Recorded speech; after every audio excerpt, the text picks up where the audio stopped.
Hello friends, welcome to Riyaz classes. Welcome to another session जहाँ पे आज हम पढ़ेंगे about the various functions of managers. This topic is part of unit 1 introduction to organisation of the subject organisation theory and behaviour of MCO 1 MCOM second year IGNOU. Before we begin, if you like the videos that I'm sharing, do hit the like button. Do share your comments to let me know you find all this useful for your studies. Also, don't forget to subscribe so that you won't miss out on watching and learning from my videos. So let us begin with our session. Now let us see the various functions that are performed by a manager. So हमारा जो manager होता है वो different तरीके के functions करता है एक ऑर्गेनाइजेशन में। क्या क्या वो फंक्शंस होते हैं एक बार हम देख लेते हैं। पहला और जो मोस्ट इम्पॉर्टेंट फंक्शन है that is of planning, then organising, staffing, directing, communicating, decision making and controlling. तो ये सारे फंक्शंस हैं जो कि हमारा मैनेजर जो है वो परफॉर्म करता है whenever he is a part of the organisation. तो ये सारे फंक्शंस को एक एक करके हम शॉर्ट में एक बार देख लेते हैं। तो किसी भी काम को करने से पहले सबसे पहले हम क्या करते हैं, हम उस चीज़ की प्लानिंग करते हैं। ठीक है, जब एक ऑर्गेनाइजेशन है, ऑर्गेनाइजेशन जब एस्टैब्लिश होता है उससे पहले ही वो प्लान कर लेते हैं कि हम जो है हम क्यों अपना ऑर्गेनाइजेशन को सेटअप कर रहे हैं, हमारा प्लान क्या है, हमारा विजन क्या है, हमारा मिशन क्या है, और उस हिसाब से उनके मिशन के हिसाब से वो जो है वो छोटे छोटे गोल सेट करते हैं। ठीक है, तो प्लानिंग में हम क्या करते हैं, we are simply anticipating the future. Different तरीके के हम फ्यूचर, हम कहाँ पे पहुँचना चाहते हैं, हम अपनी कंपनी को कहाँ पे देखते हैं, हम जो है इंडिया के बेस्ट कोई भी प्रोडक्ट में, यानी कि हम जो भी प्रोडक्ट सेल कर रहे हैं हमारा प्रोडक्ट इंडिया का बेस्ट प्रोडक्ट होना चाहिए। तो इस तरीके से डिफरेंट तरीके के आप जो है विजन आप सेट कर सकते हो अपने ऑर्गेनाइजेशन के लिए। इसके बाद आता है हमारा मिशन। मिशन जो होता है वो जो होता है it is a broad purpose that the society expects the organisation to serve. ये जो होता है ब्रॉड होता है और ये वैल्यू ड्रिवन रहता है। इन सब के बेसिस पे हम जो है ऑर्गेनाइजेशन के लिए गोल सेट करते हैं। गोल जो होते हैं रिलेटिवली कॉन्क्रीट होते हैं। ठीक है, यानी कि यहाँ पे हम डिफरेंट तरीके के ऑब्जेक्टिव सेट करते हैं कि हम जो है हमने एक बहुत बड़ा विजन तो देख लिया, बहुत बड़ा हमने सपना देख लिया कि हमें जो है अपने ऑर्गेनाइजेशन को यहाँ तक लेके जाना है, बट उसको आप कैसे लेके जाओगे वो सब की प्लानिंग आपको करनी पड़ेगी। और ये सारा काम जो है वो हमारा मैनेजर का काम रहता है कि वो किस तरीके से प्लान करेगा, किस तरीके से अपनी गोल सेट करेगा, किस तरीके से अपने छोटे छोटे ऑब्जेक्टिव्स बनाएगा, उसके डिपार्टमेंट्स को किस तरीके से डिपार्टमेंट्स को वो अपना गोल्स देगा, टास्क किस तरीके से डिवाइड करेगा उन सब में कि उसका जो ऑर्गेनाइजेशन का जो गोल है, मेन पर्पस है, जो विजन उसने देखा है उसको वो अचीव कर जाए। तो हमारे मैनेजर ने प्लानिंग तो कर लिया कि हमें ये अचीव करना है, ये अचीव करना, ऑब्जेक्टिव्स भी बना लिए। उन सारे ऑब्जेक्टिव्स को प्रॉपर तरीके से, कॉन्क्रीट तरीके से जब आप उसको एक स्ट्रक्चर देते हो तो हम क्या करते हैं, we are performing the function of organising. ठीक है, तो ऑर्गेनाइजिंग जो होता है it is a process by which the structure and allocation of jobs are determined. ठीक है, ये सिंपली एक ऐसा मैनेजरियल फंक्शन है जिसमें हम क्या करते हैं, हम we undertake to translate the required activities of plan into a structure of task and authority। ठीक है, हमारा जो भी चीज़ है, जो भी हमें ऑब्जेक्टिव हमने बनाए हैं उसको हम उसके अंदर हम डिफरेंट एक्टिविटीज़ डाल देते हैं कि भाई हम ये काम अगर करेंगे तो हमारा गोल अचीव होगा। अब ये काम को हम प्रॉपर तरीके से एक स्ट्रक्चर में लिख देते हैं और उसके अंदर हम टास्क बना देते हैं कि इसमें आपको इतना काम करना पड़ेगा, इतना वर्क करना पड़ेगा, इस वर्क को करने के लिए इतने सबऑर्डिनेट्स चाहिए हमको, उन सबको देखने के लिए हमें एक मैनेजर चाहिए होगा। ठीक है, तो इस तरीके से आप जो है आप एक प्रॉपर स्ट्रक्चर बना देते हो। आप अपने जो टास्क है टास्क को भी प्रॉपरली डिफाइन कर देते हो, टास्क को करने के लिए कितने लोग चाहिए वो भी देख लेते हो और उन सब के हिसाब से आप डेलीगेट करते हो किनको, मैनेजर्स को, सबऑर्डिनेट्स को, डिफरेंट लोगों को आप डेलीगेट करते हो। ठीक है, तो ऑर्गेनाइजिंग में हम ये सारी चीज़ें करते हैं। ईच जॉब है, जो भी हमारा जॉब है उस जॉब को हम पहले प्रॉपरली डिफाइन करते हैं, फिर हम ये देखते हैं कि उस जॉब को करने के लिए कितने लोग चाहिए और फिर हम उनको एक मैनेजर भी अलॉट कर देते हैं, ठीक है, हम डेलीगेट कर देते हैं authority to our assigned manager. So this is your second function that a manager is required to perform, that is our organising. Third जो फंक्शन जो हमारे मैनेजर को परफॉर्म करना पड़ता है that is of staffing. Staffing के अंदर सारे एक्टिविटीज़ जो कि एक एम्प्लॉय से रिलेटेड हैं वो सारे एक्टिविटीज़ आते हैं। तो एम्प्लॉय से रिलेटेड, हमारे स्टाफ से रिलेटेड क्या क्या एक्टिविटीज़ होती हैं? सबसे पहला एक्टिविटी ये होता है उनको हायर करना, है ना, उनको सेलेक्ट आप किस तरीके से करोगे, उनको हायरिंग किस तरीके से करोगे, उनकी ज्वाइनिंग होने के बाद उनको आप ट्रेनिंग किस तरीके से दोगे, ठीक है, ट्रेनिंग करने के बाद आप उनको, उन्होंने सीख लिया, ठीक है, तो सीख के आप ऑन द जॉब उनको बिठाओगे, उसके बाद उनको आप क्या करोगे, टाइम होने पर, उनका टाइम आने पर आप उनको प्रमोट करोगे, ठीक है, फिर इतना पीरियड ऑफ सर्विस रहता है, कुछ पीरियड ऑफ सर्विस रहता है, उसके बाद आप उनको किस तरीके से रिटायर करोगे, ठीक है। तो ये सारे activities which are related to our employees, जो भी हमारे स्टाफ हैं, जो हमारे ऑर्गेनाइजेशन में काम कर रहे हैं, सारा एंटायर ह्यूमन रिसोर्स जो है उन सब से रिलेटेड जो भी चीज़ें आती हैं, यानी कि ह्यूमन रिसोर्स प्लानिंग, ये सारी चीज़ें जो हैं स्टाफिंग फंक्शन के अंदर आता है। And this is another function, third function जो कि हमारे मैनेजर को परफॉर्म करना पड़ता है। जो फोर्थ फंक्शन है हमारे जो मैनेजर को करना होता है दैट इज ऑफ डायरेक्टिंग, ठीक है। डायरेक्टिंग क्या होता है? It is the process by which actual performance of subordinate is guided towards common goal, ठीक है। तो हमने क्या कर दिया, हमने प्रॉपरली ऑर्गेनाइज कर दिया, प्लानिंग तो हमने पहले ही कर दिया था, फिर हमने ऑर्गेनाइज करा, ठीक है।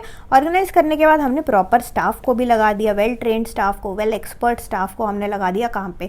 अब स्टाफ जो है वो बेचारा अपना काम करे जा रहा है, जो भी उसको टास्क दिया है वो परफॉर्म करे जा रहा है। डायरेक्टिंग एक ऐसा फंक्शन है जिसमें हमें ये देखना है कि उनका सारा एक्टिविटीज़, जो भी वो एक्टिविटीज़ कर रहे हैं, वो सहारा हमारा जो गोल है, जो हमने अपने ऑर्गेनाइजेशन के लिए गोल सेट कर रखा है, उन सारे एक्टिविटीज़ से वो गोल जो है वो अचीव हो रहा है कि नहीं, ठीक है। सो ये जो है सुपरवाइजिंग जो है, it is one aspect of this function at lower levels of management, ठीक है। तो ये लोअर लेवल्स ऑफ मैनेजमेंट आपको देखना है कि जो सारे एम्प्लॉयज़ जो हैं, जितने भी एम्प्लॉयज़ आपके अंडर काम कर रहे हैं, वो अपना टास्क, जो भी टास्क उनको दे रखा है, वो ठीक से परफॉर्म कर रहे हैं कि नहीं, प्लस वो जो टास्क का जो रिजल्ट है, वो रिजल्ट से हमारा जो ऑर्गेनाइजेशन का जो गोल है वो अचीव हो रहा है कि नहीं, ठीक है। सो सिंपली यहाँ पे हम डायरेक्ट करते हैं गाइडेड परफॉर्मेंस, यानी कि जो भी परफॉर्मेंस है वो जो है वो हमारे गोल अचीवमेंट में उसका कंट्रीब्यूशन है, यानी ये सब हमको देखना रहता है। This is your function called directing. Next जो हमारा प्रोसेस है that is of communicating. Communicating मतलब it is a process by which ideas are transmitted to others for the purpose of achieving a desired result, ठीक है। तो जो भी हमारा जो गोल है, जो कि हमारा टॉप मैनेजमेंट बनाता है, हमारे मैनेजर का काम होता है कि वो प्रॉपर तरीके से कम्युनिकेट करना सारे लेवल्स ऑफ मैनेजमेंट। ऐसा ना हो कि जो टॉप मैनेजमेंट है खाली उन्हीं को ही पता है कि हम जो है क्या गोल के लिए काम कर रहे हैं। जो लोअर लेवल ऑफ मैनेजमेंट है, जो हमारे सबॉर्डिनेट्स है, जो जूनियर लेवल में काम करते हैं, उन सारे सब एम्प्लॉयज़ को पता होना चाहिए कि हम ऑर्गेनाइजेशन में किस लिए काम कर रहे हैं, हमारे ऑर्गेनाइजेशन का जो गोल है वो क्या है, हमारा मिशन क्या है, हमारा विजन क्या है, हमारा पर्पस क्या है, सब चीज़ें जो है सबको पता होना चाहिए, ठीक है। क्योंकि अगर सबको ये नहीं पता होगा तो हम जो है अपने गोल तक पहुँच ही नहीं पाएंगे, है ना। जब लोगों को पता ही नहीं है कि गोल क्या है तो वो काम किस तरीके से करेंगे। तो उन जो विजन है हमारे ऑर्गेनाइजेशन का, जो हमारे ऑर्गेनाइजेशन का मिशन जो टॉप मैनेजमेंट ने बना रखा है, ये सारी चीज़ें जो है प्रॉपर तरीके से कम्युनिकेट होनी चाहिए टू ऑल द एम्प्लॉयज़, ठीक है। भले ही किसी भी लेवल पे हो, हर बंदे को पता होना चाहिए कि हमारे ऑर्गेनाइजेशन का विजन मिशन भाई ये सब है, ठीक है। So this is your function called communicating, जो कि अनदर इम्पॉर्टेंट फंक्शन है of a manager. Next is the function called decision making. Decision making यानी कि आप डिसीजन कब लोगे, जब आपके सामने दो या दो से ज़्यादा ऑल्टरनेटिव्स हो, ठीक है। तो डिफरेंट ऑल्टरनेटिव्स हमारे मैनेजर के सामने हमेशा रहते हैं और उनमें से चूज़ करना, यानी कि डिसीजन मेकिंग करना जो है वो एक मैनेजर का इम्पॉर्टेंट फंक्शन रहता है, ठीक है। तो हमारा जो गोल है ऑर्गेनाइजेशन का, उसको अचीव करने के डिफरेंट टाइप के तरीके हो सकते हैं। तो कौन सा तरीके को हम चूज़ करें, ये सारा डिसीजन कौन लेगा, हमारा मैनेजर लेगा। और ये करेक्ट तरीके से भी डिसीजन मेकिंग करना बहुत ज़रूरी है, वरना अगर आपने गलत डिसीजन लिया तो आपको जो है लॉस भी हो सकता है आपके ऑर्गेनाइजेशन को। सो this is another very important function that is performed by a manager. जो फाइनल फंक्शन है जो हमारे मैनेजर को परफॉर्म करना पड़ता है दैट इज ऑफ कंट्रोलिंग। ठीक है, कंट्रोलिंग यानी कि it is the process that measures current performance and guides it towards some predetermined goal. ठीक है, तो हमारे ऑर्गेनाइजेशन में सारे लोग जो हैं वो लगे हुए हैं काम करने में।